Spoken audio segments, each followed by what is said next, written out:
Halo teman-teman semua, kali ini kita akan membahas sebuah film yang diangkat berdasarkan kisah nyata berjudul Kon-Tiki yang dirilis pada tahun 2012. Film dengan rating 7,2 di IMDb ini pada intinya menceritakan tentang perjalanan 5 orang yang nekat mengarungi Samudra Pasifik sejauh 8.000 km hanya dengan menggunakan rakit. Kira-kira tantangan apa saja ya yang mereka dapat selama pelayarannya? Oke, tanpa lama-lama lagi, langsung saja kita masuk ke alur ceritanya.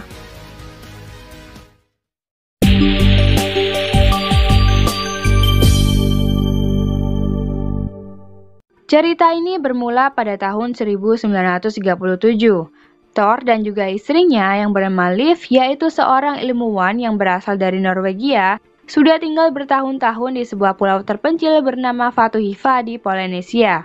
Jika dilihat di peta, Polinesia merupakan sebuah kepulauan yang letaknya di sebelah barat Samudra Pasifik, tetapi posisinya lebih dekat dengan benua Asia. Sehingga banyak data menyebutkan bahwa penduduk asli orang Polinesia pasti asalnya dari benua Asia.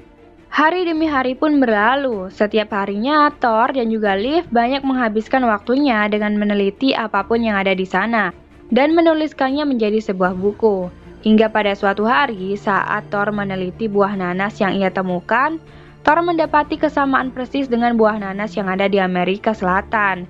Dengan demikian, sebagai ilmuwan, Thor pun mengira-ngira bahwa mungkin saja nenek moyang orang Polinesia bukan dari Asia, melainkan dari Amerika Selatan. Dan untuk membuktikan hipotesisnya itu, Thor segera menemui tetua pribumi Pulau Fatuhiva untuk menanyakan mengenai asal-muasal nenek moyang mereka. Tetua itu pun mengatakan mengenai kepercayaan nenek moyang mereka yang berasal dari timur, yang mereka sebut sebagai Tiki, yang mana itu artinya berasal dari wilayah Amerika Selatan, yang datang dengan menggunakan perjalanan laut. Tetua itu juga menunjukkan sebuah patung Tiki yang tersembunyi di pulau itu, yaitu sebuah patung yang sama persis seperti patung-patung kepercayaan orang Amerika Selatan. Sehingga dari situlah Thor semakin yakin bahwa sebenarnya nenek moyang mereka adalah orang-orang yang berasal dari wilayah Amerika Selatan. Kemudian scene berpindah di Brooklyn, New York, yaitu di Amerika Serikat pada tahun 1946. Thor datang ke kota itu berniat untuk menerbitkan buku yang berisi penelitiannya selama 9 tahun di Polinesia. Sedangkan istrinya, yaitu Liv, kembali lagi ke negara asalnya di Norwegia. Buku yang Thor bawa itu berisi hubungan prasejarah bahwa Polinesia berasal dari Amerika Selatan. Thor kemudian mendatangi sebuah penerbit buku, namun yang ada teorinya dianggap gila dan ditolak mentah-mentah.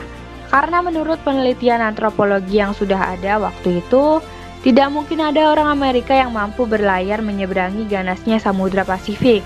Ditambah waktu itu mereka tidak memiliki perahu dan juga kapal yang canggih seperti saat ini. Namun Thor menyelanya dengan mengatakan bahwa mereka menggunakan rakit. Saat itu juga penerbit itu semakin meremehkannya dan menantangnya untuk berlayar dari Peru menuju Polinesia dengan hanya menggunakan rakit sebagai pembuktian. Dengan demikian maka teorinya dapat diterima.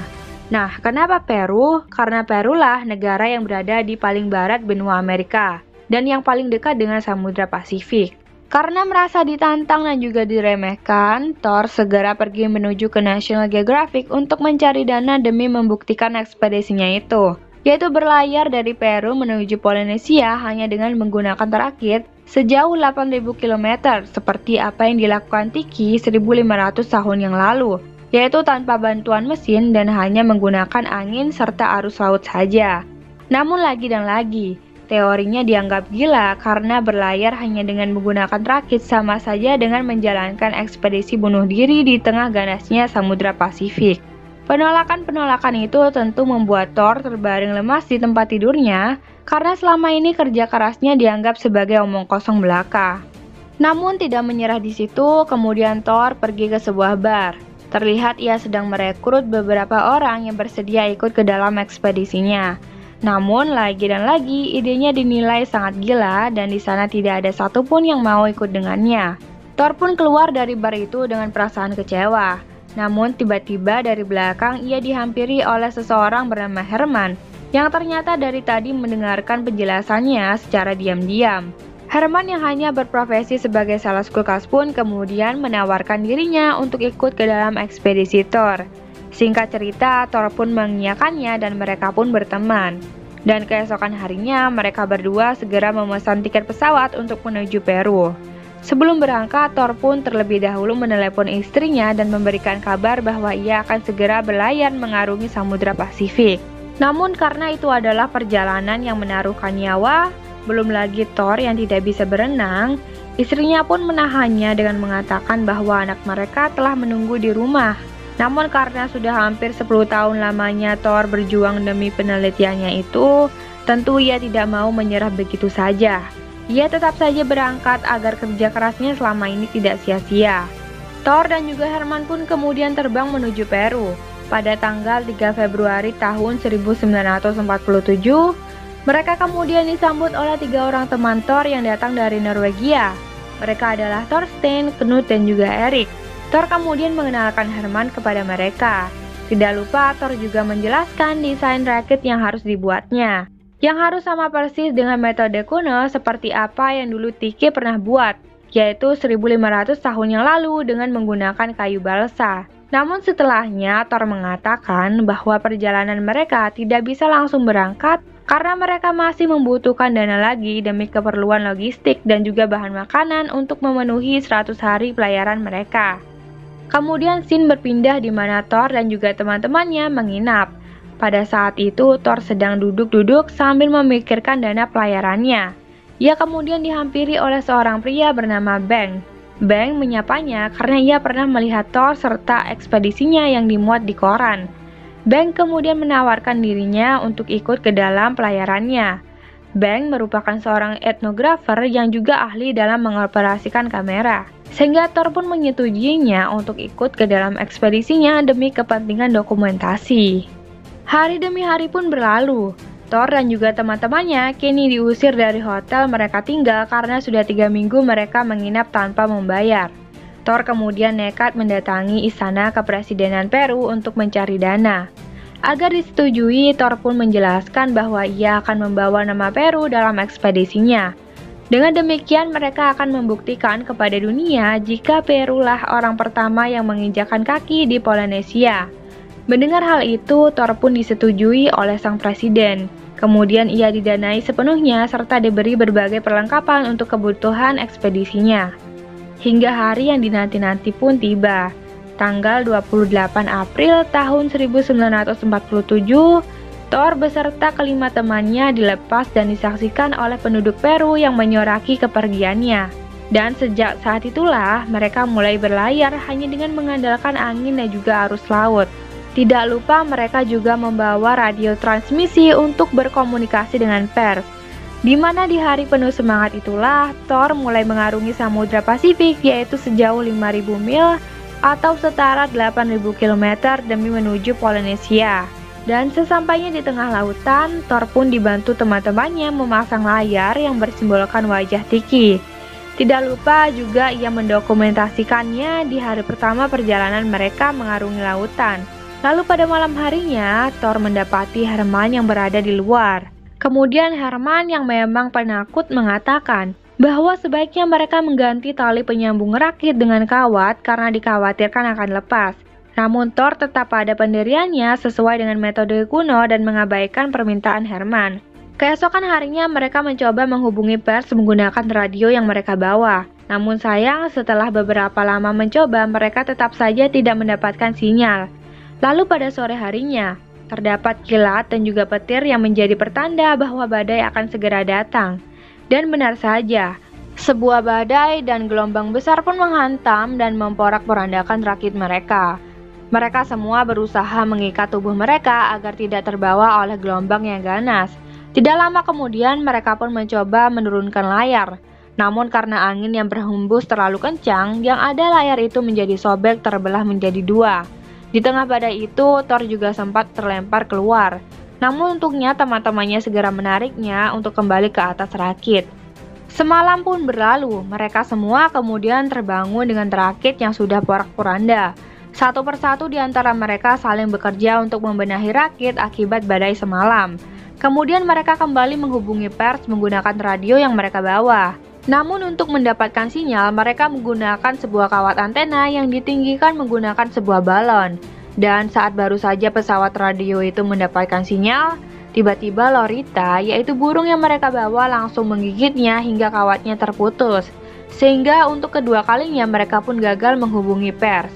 Lalu beberapa hari berikutnya, mereka dikejutkan oleh fenomena yang luar biasa, yaitu sebuah hiu paus raksasa yang berenang mengitari rakit mereka. Thor dengan segera menyuruh Bang untuk mengambil kamera dan mengabadikan momen langka itu.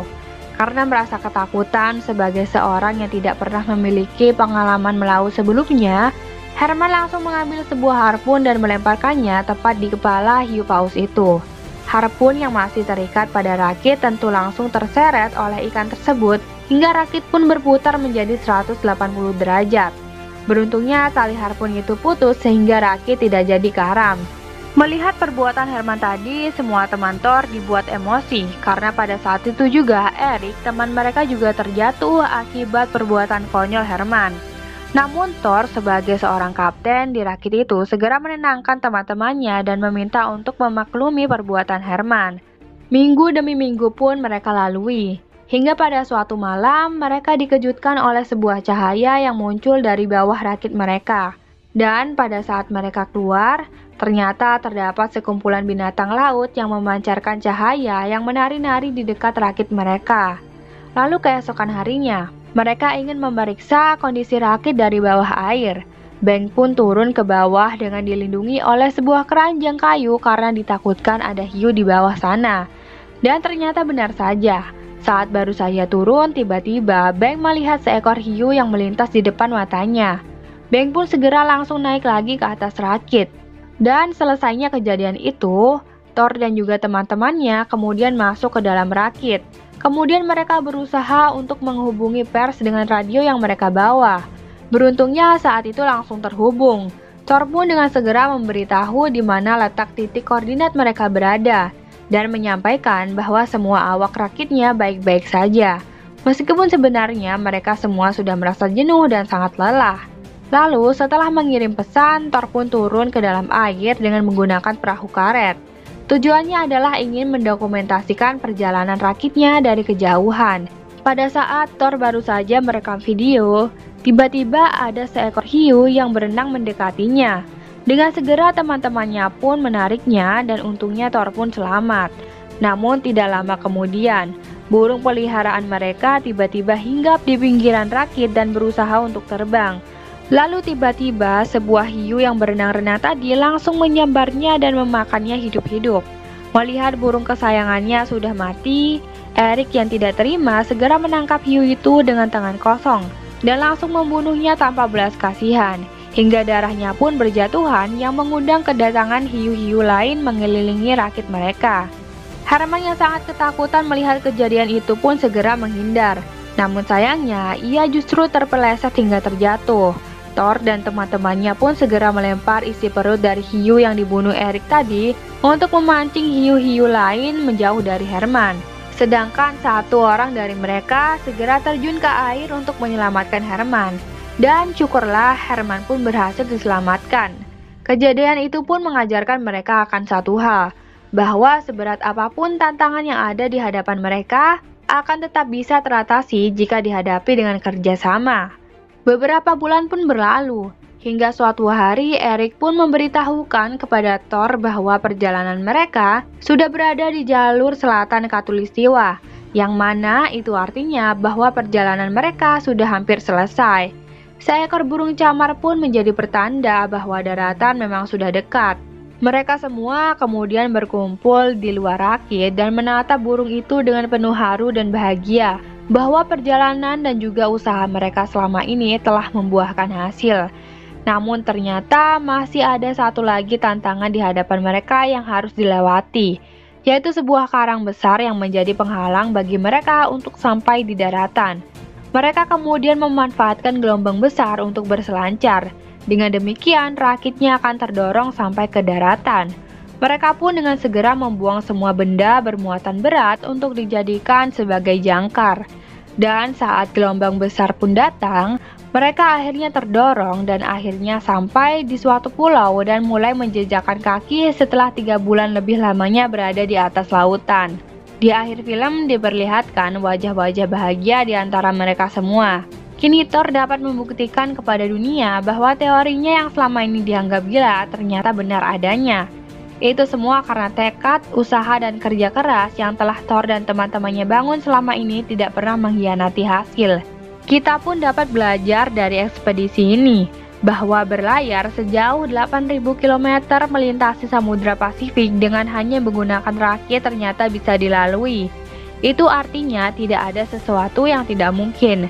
Selama kita punya niat dan keberanian untuk berusaha, serta memaksimalkan apa yang sudah kita punya, maka semua mimpi dan juga keinginan akan lebih mudah untuk diraih.